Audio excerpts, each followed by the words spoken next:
Unfortunately 2-3 سالوں سے parliament میں ایک بڑی عجیب سی تبدیلی آ گئی ہے. لوگ ذاتیات پہ چلے گئے ہیں. چند ایسے اراکین ہیں جو گالی گلوچ بھی کرتے ہیں, نازیبہ حرکت بھی کرتے ہیں. پی ٹی آئی جو اراکین اسمبلی کی تعداد بڑھا کے 171 لے آتے تھے, حکومت سازیوں کا حق بنتا ہے, ان کی سوچ میں بھی مثبت تبدیلی آتی ہوئی نظر آ رہی ہے. اب کم از کم بیٹھے تو مذاکرات کی بات تو کرنی شروع کر دی ہے. ایم کیو ایم میں کسی ڈر خوف سے آگے نہیں پڑتی ہے, بلکہ ایم کیو ایم باہمی مشاورت سے فیصلہ کرتی ہے. آئی پی پیز کے معاملے پہ ہم نے پریس کانفرنسیں کی ہیں, حکومت کے خلاف گئے ہیں. ایم کیو ایم پاکستان نے لندن میں ایک پراپرٹی کیس کی ہے کہ ان تمام پراپرٹیز یہ جو کرائے آتے ہیں وہ کسی فرد واحد کو نہیں استعمال ہونے چاہیے, بلکہ وہ تمام چیزیں جو شہدا کے اور فیملی کو دینا چاہیے. اگر بلوچستان کے لوگوں کی کوئی گریونسز ہے, واحد حکومت کی ذمہ داری بنتی ہے کہ ان کے جنرل مسائل کو حل کرے. سیم ود کے پی کی سیاسی قوت ہے, ان کو فرنٹ پہ ہونا چاہیے, اور جو مقتدر حلقے ہیں ان کو بھی چاہیے کہ مسائل کا حل نکالیں. بسم اللہ الرحمن الرحیم. السلام علیکم ناظرین, میں ہوں ملک منور حسین اور آپ دیکھ رہے ہیں خبریں ڈیجیٹل. آج ہمارے ساتھ انتہائی اہم سیاسی شخصیت موجود ہیں. آج ہم ان سے بات کریں گے پاکستان کی سیاست پر, پاکستان کے اداروں میں اس وقت کیا ہو رہا ہے, پاکستان کی عوام کیا سوچتی ہیں. آپ انتہائی قدر شخصیت ہیں. آپ کا شمار ایم کیو ایم پاکستان کے بانی ارکان میں سے ہوتا ہے. آپ نے ایک طویل سیاسی سفر طے کیا ہے. آپ وفاقی وزیر بھی رہے, آپ پارٹی کے بھی انتہائی اہم عہدوں پر تعینات رہے, اور آپ نے انتہائی اہم ذمہ داریاں ادا کی اور خدمات انجام دی ہیں. ایم کیو ایم پاکستان میں آپ کا تعلق ایم کیو ایم پاکستان سے. آج ہمارے ساتھ موجود ہیں سید امین الحق صاحب, جو کہ اس وقت ایم کیو ایم کے انتہائی سینئر رہنما ہیں. آئیے ان سے ہم بات کرتے ہیں کہ وہ اس بارے میں کیا کہتے ہیں. السلام علیکم. وعلیکم السلام. کیسے امین بھائی, خیریت سے ہیں؟ ماشاءاللہ, بڑی مہربانی, آپ نے ہمیں وقت دیا, آپ کا شکریہ. امین بھائی, آپ اس وقت رکن قومی اسمبلی ہیں اور آپ اس پارلیمنٹ بھی ہیں, اس سے قبل بھی آپ پارلیمنٹ میں رہے ہیں. اس وقت آج میں خاص طور پر جو پارلیمنٹ کی جو ڈیبیٹ ہو رہی ہے, جو اراکین اس وقت جو بحث مباحثہ, جو تقریریں ہو رہی ہیں, عوام بڑے بدظن دکھائی دے رہے ہیں. قانون سازی ہونے کی بجائے, ملک اور قوم کے وہاں پر فیصلے ہونے کی بجائے, کوئی تعمیر و ترقی کے ڈیولپمنٹ کی قانون سازی ہونے کی بجائے, عوام جو جس پسماندگی کی طرف ہے اس کی بہتری کے لیے وہاں قوانین کے بجائے ذاتیات پر تقریریں ہو رہی ہیں. آپ اس کو کس نظر سے دیکھتے ہیں؟ دیکھیے ملک منور, میرا خیال ہے کہ میں کئی دفعہ, بلکہ یہ 4تھی دفعہ میں قومی اسمبلی کا ممبر بنا ہوں, اور اگر میں دیکھتا ہوں 88 کو, 90 میں, اس کے بعد کی قومی اسمبلی کو, تو کئی قداور لوگ موجود تھے جو ذاتیات کے حوالے سے مسائل پہ گفتگو کرتے تھے. اور قومی اسمبلی ایک ایسا فورم ہے جہاں آپ مہنگائی کے حوالے سے گفتگو کر سکتے ہیں, عام آدمی کو بہتر سہولت پہنچانے کے حوالے سے گفتگو کر سکتے ہیں, قانون سازی کر سکتے ہیں, اور قانون سازی کر کے عام عوام کو فائدہ پہنچا سکتے ہیں.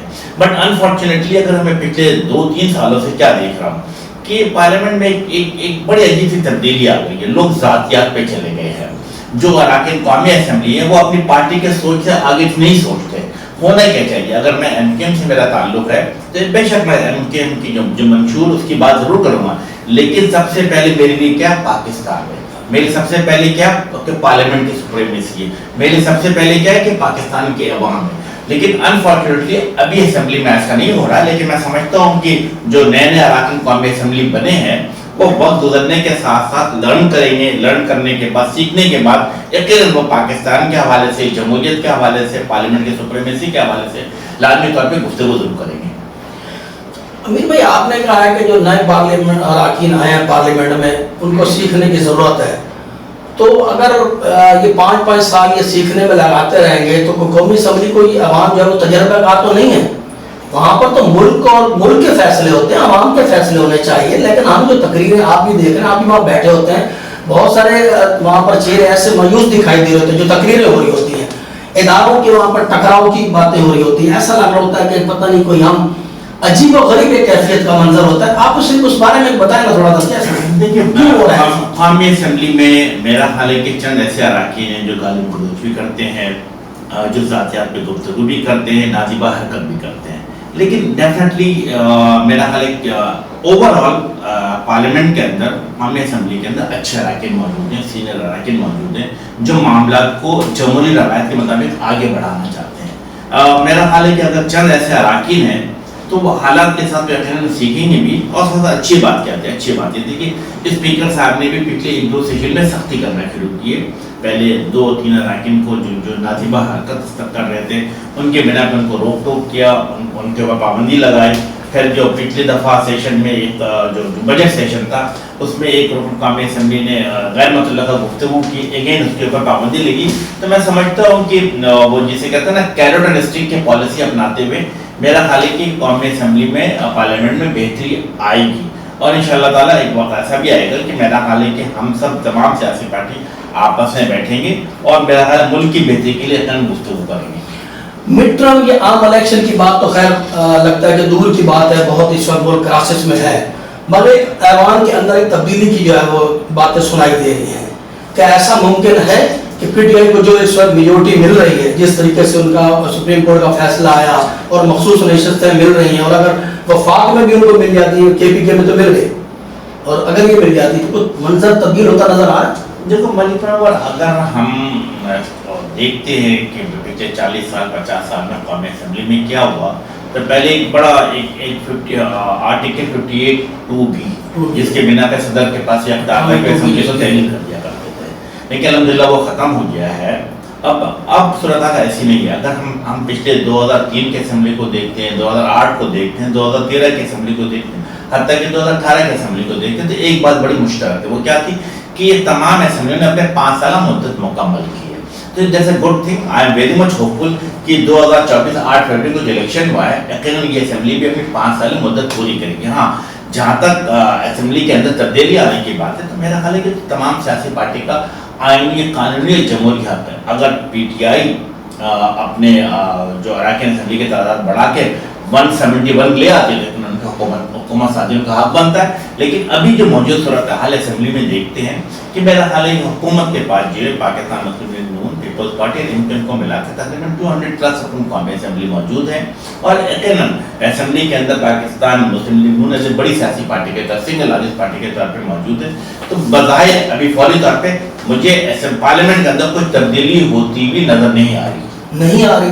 عدالتی فیصلوں سے تو ایسا لگ رہا ہے کہ تبدیلی کے آثار جو ہے وہ نمایاں نظر آ رہے ہیں. اور ایک اگر تبدیلی آ بھی جاتی ہے تو آپ نہیں سمجھتے کہ ایک لٹکتی تلوار ہے جو کہ ایم کیو ایم کے اوپر بھی سر پہ نظر آ رہی ہے؟ دیکھیں, چونکہ ایم کیو ایم پاکستان ایک جمہوریت پسند سیاسی جماعت ہے اور پچھلے 40-45 سال سے تمام نشیب و فراز ایم کیو ایم دیکھتی ہوئی آگے بڑھتی چلی آ رہی ہے. عدالتی فیصلے پہ میرا خیال ہے کہ ذاتی طور پر میں کمنٹ کرنے سے پرہیز کروں گا, لیکن ہونا کیا چاہیے کہ ہمیں 3 چیزوں پہ کبھی کمپرومائز نہیں کرنی چاہیے. نمبر 1 کہ ملک میں جمہوری روایت قائم و دائم رہنا چاہیے, پارلیمنٹ کی سپریمیسی پہ کوئی کمپرومائز نہیں ہونی چاہیے, اور تیسری کہ ہر صورت میں ہماری خواہش ہونی چاہیے کہ ملک میں امن و امان رہے تاکہ ملک معاشی طور پہ ترقی کرے. اس حوالے سے میں سمجھتا ہوں کہ تمام سیاسی پارٹیوں میں رفتہ آ رہی ہیں. پاکستان پیپلز پارٹی ہو, پی ایم ایل این ہو, یا ایم کیو ایم ہو, یا جے یو آئی ہے, میرا خیال میں یہ چیز ڈیولپ ہو چکی ہے. اب رہ گئی پاکستان تحریک انصاف. میرا خیال ہے کہ ان کی سوچ میں بھی مثبت تبدیلی آتی ہوئی نظر آ رہی ہے. اب کم از کم بیٹھ کے تو مذاکرات کی بات تو کرنی شروع کر دی ہے. اور یقیناً میرا خیال ہے کہ پالیٹکس میں جب تک ڈائلاگ اینڈ ڈسکشن نہیں ہوگی, بات چیت نہیں ہوگی, تو معاملات آگے نہیں بڑھیں گے. تو یقیناً پی ٹی آئی ہو یا حکومت ہو, ان کو چاہیے کہ ٹیبل پہ بیٹھیں, بات چیت کریں اور مسائل کا حل نکالیں. دیکھیے, میں یہ تو نہیں کہوں گا کہ ایم کیو ایم میں گروپ بندی ہے یا ایم کیو ایم میں کوئی کام نہیں ہو رہا, لیکن یہ تو ہر باتوں میں کہیں نہ کہیں تھوڑے باتیں معاملات ہوتے ہیں. ایم کیو ایم اپنا کھل کر کردار ادا کیوں نہیں کر پا رہی؟ پلیٹ فارم پر عوام کو ڈلیور کرنا تھا. وہاں ایم کیو ایم ایک اچھی متوسط طبقے کی جماعت ہے اور لوگوں کو شہری جو حلقے ان کو امیدیں بھی وابستہ ہیں. اب تک کیوں ایسا کچھ نظر نہیں آ رہا؟ دیکھیے, میرا خیال ہے کہ میں آپ کی بات سے مکمل طور پہ متفق نہیں ہوں. اگر آپ ایم کیو ایم کو دیکھتے ہیں اور پھر آپ دیکھیں کہ 2023 میں جو سینسس ہوا کس کی وجہ پر, ایم کیو ایم کی کوششوں کاوشوں کی بدولت ہوا. اگر پاکستان کی تاریخ اٹھا کے دیکھتے ہیں, کبھی 15 سال بعد, کبھی 17 سال بعد, کبھی 18 سال بعد سینسس ہوتے تھے.